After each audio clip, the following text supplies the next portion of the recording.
Bonjour tout le monde, on est présentement dans le Packet Tracer 2.9.1 qui est configuration des paramètres de base commutateurs et de périphériques finaux.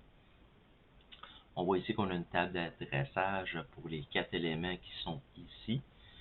Bien entendu, les objectifs, c'est configurer le système d'exploitation avec les noms, les IP adresses, utiliser les commandes iOS pour limiter l'accès, donc pour pas que n'importe qui joue dans notre configuration, dans nos appareils, enregistrer la configuration et bien entendu faire les tests de connectivité.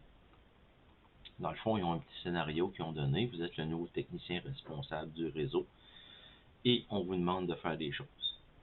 Dans ce Packet Tracer-là, vous voyez, il y a juste des consignes et non, il n'y a pas d'aide à comment rentrer les commandes parce qu'il pense que vous êtes rendu capable. Donc, on va commencer. Vous voyez, si je clique ici, on me dit que le CLI est bloqué. Pourquoi? Parce que dans le fond, dans cet exercice-là, ils veulent qu'on utilise les ports console. Fait que je vais connecter mes deux appareils via les ports console. Comme ça, je vais pouvoir les configurer tous les deux. Donc, c'est répétitif. On voit le nom, le mot de passe pour les lignes, etc., etc. Donc, on va commencer avec ASW1 en utilisant bien entendu ici le terminal sur le PC usager 1. On va dire oui.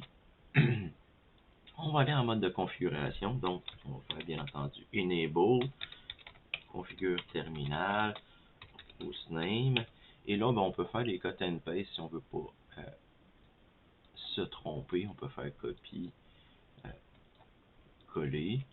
Donc, on ne se trompera pas. Ensuite, on peut faire line console 0 pour protéger la console des accès. Donc, password. Vous voyez ici qu'il nous demande pour tous les lignes de mettre celui-là. On va faire un copie, coller. OK, ne pas oublier le login pour qu'il prenne en considération ça. Ensuite, il nous disait ici pour toutes les lignes, donc aussi pour les accès via SSH ou Telnet. Donc, on va rentrer line 0 à 15. C'est le même password, donc on peut faire flèche par en haut. Donc, il ne faut pas oublier non plus le login. On peut sortir de là. Et vous voyez, j'ai rentré toutes les lignes, ligne console 0 et ligne VDI pour R4XE3. Ensuite, qu'est-ce qu'ils nous disent? Ils nous disent de mettre une protection sur Enable, Secret. Ils nous disent ici que c'est pour le mot de passe secret, donc il faut mettre secret ici et non password. Et mettre le mot de passe suivant. Donc, je vais faire un cut and paste pour ne pas me tromper dans l'orthographe. Ensuite, il nous demande de mettre un banner mode D. Le délimiteur et on peut mettre quelque chose comme Authorize Access Only. On ferme le délimiteur et on a un banner de programmer. Ensuite, il nous demande de configurer l'adressage de tous les périphériques selon la table d'adressage. Donc, on remonte en haut. On est en train de programmer ASW1. Donc, on va aller dans l'interface VLAN 1. On va mettre l'IP adresse qui est spécifié ici. Fait qu'on peut faire aussi encore un cut and paste. OK. Copie. Coller. Fait comme ça, on ne se trompe pas sur l'orthographe.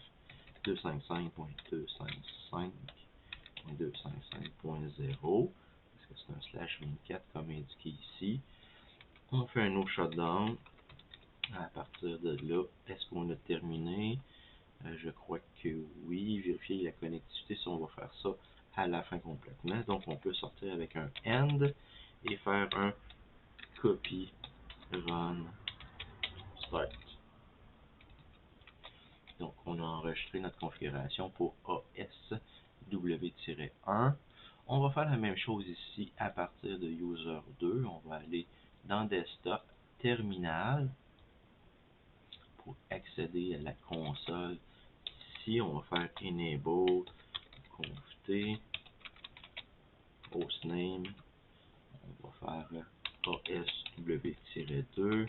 Ensuite, on va aller dans line console, mettre un mot de passe sur la console, password. C'est les mêmes. Donc ici, on peut encore faire un copier-coller. Copier-coller. Donc, je ne me trompe pas en faisant ça. Login. OK. Je sors ici. Je refais la même chose, mais avec les lignes VTI. OK. 0 à 15. On peut faire flèche par en haut password, flèche par en haut login, flèche par en haut exit. OK. À date, ça va bien. On fait IP interface. Plutôt. Interface VLAN 1. IP adresse. OK. On retourne en haut. ASW, c'est 172.16.5.40 avec le masque 255.255.255.0. No shutdown. C'est fait, on sort de là. On a oublié le mode D. OK. Et vous voyez ici, on a oublié aussi chiffrer tous les mots de passe en texte clair. Tantôt on l'a oublié, donc on va le refaire. Ici, on va le faire tout de suite. Service Password Encryption. Ça, c'est fait. Banner. Mode D. OK. Dièse. Authorize. Access only. On ferme la parenthèse. OK. Je vais faire une vérification rapide. Le nom, mot de passe pour les lignes, mot de passe secret. Le mot de passe secret, est-ce qu'on l'avait fait? Oh, on a oublié le mot de passe secret. Enable secret. On va faire un copie ici. Copie. Paste. Ça, c'est fait aussi. L'adressage, c'est fait. Enregistrer les configurations. On va faire un copie. Start. OK. On va retourner ici dans le terminal de ce côté. Parce que dans le fond, on a oublié le service Password Encryption. Confier. Service Password Encryption. And on peut recopier la config dans le Startup Config. À partir de là, on aurait complété ici le travail au niveau des deux commutateurs. On va aller ici pour la configuration IP de user 1. User 1, on a demandé que ça serait 172.16.154. Je vais le copier. On fait ça comme ça. On arrive ici pour le masque. Vous voyez, le masque est mis de manière automatique, mais il se fie au fait du numéro ici, qui est dans le fond un classe B. Fait que là, il va falloir écrire un 255 ici à la place pour s'assurer que ça soit bon. On peut faire la même chose avec usager 2. Usager 2, dans le fond, c'est .60. On va mettre .60 ici. La même chose, vous voyez ici que j'ai un classe B comme format de masque. Je vais aller chercher, modifier ça pour mettre 255. À partir de là, je vais aller faire mes tests de connectivité. Donc, je suis rendu dans usager 2. Je devrais être capable de rejoindre usager 1 avec 172.16.5.50. À partir de là, on voit que .50 réagit et nous répond. On avait aussi .35 qui est notre ASW-1.